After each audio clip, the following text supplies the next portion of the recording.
Something interesting often happens. As the weeks go on, transitions begin slowing down again. Students seem unsure what to do, and teachers find themselves repeating directions more often again, which is frustrating for everybody.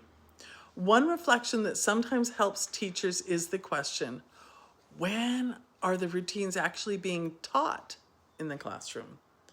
Students learn routines the same way they learn academic skills, through modeling, practice, and repetition inside real classroom moments, not just that first day at the beginning of the year.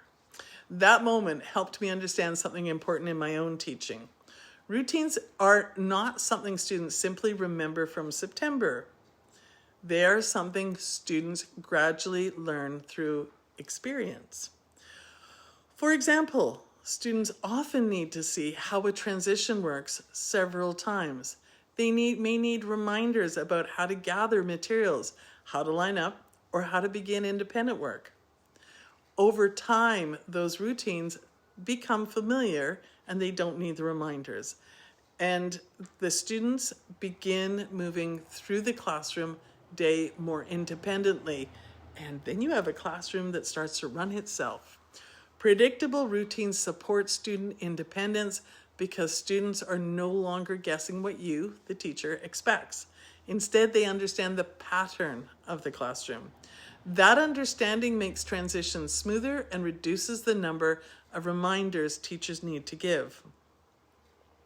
Sometimes a small shift in how routines are practiced can change how calmly the classroom runs.